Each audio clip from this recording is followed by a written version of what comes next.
Global Typhoon, Chairman TV. Weather update. Helping homeless people. Please subscribe.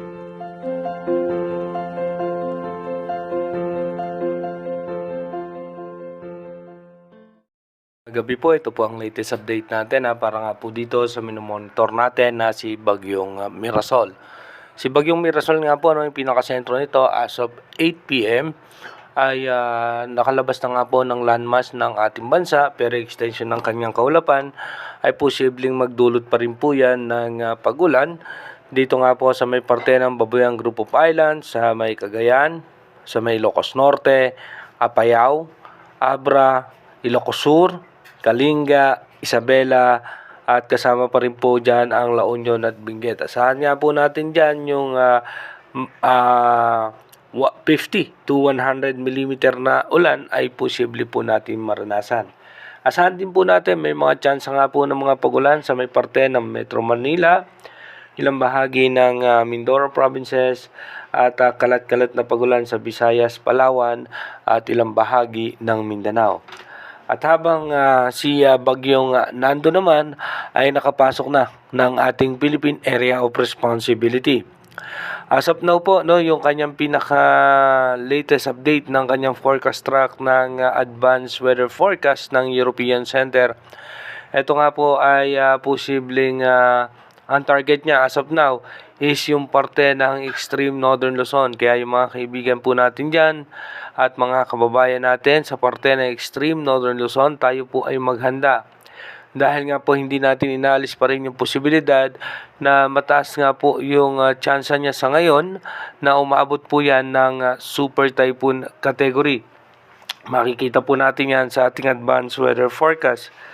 At dito nga po sa ating advanced weather forecast, so possible nga po bukas dahan-dahan ng lalayo itong si Bagyong Mirasol, pero yung extension ng kanyang kaulapan ay magpapaulan pa rin po yan sa ating bansa.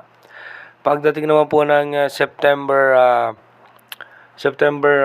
19, so ito na nga po si Bagyong Nando, ay dahan-dahan, medyo mabagal nga po yung kanyang pagkilos. Pagdating naman po ng September 20, asahan na nga po natin dahan-dahan na po yung magpaparamdam sa eastern section ng ating bansa. Pagdating naman po ng September 20, ito po ay posibleng lalakas pa.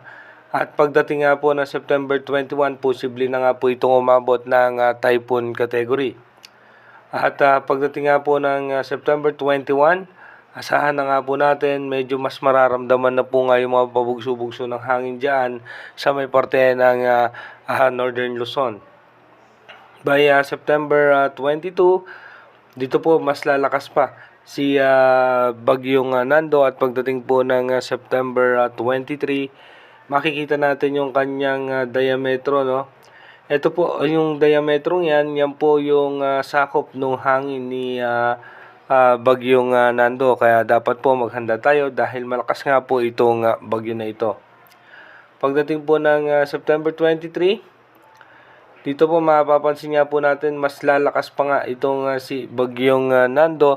At kung mapapansin nyo nga po, yung lawak pa rin po ng kanyang sirkulasyon o yung kanyang diametro ay posibleng umabot po yan hanggang bahagi ng Central Luzon, even Metro Manila and Bicol region ay posibleng masakop nung kanyang sirkulasyon. Kaya iba yung pag-iingat at paghahanda na nga po.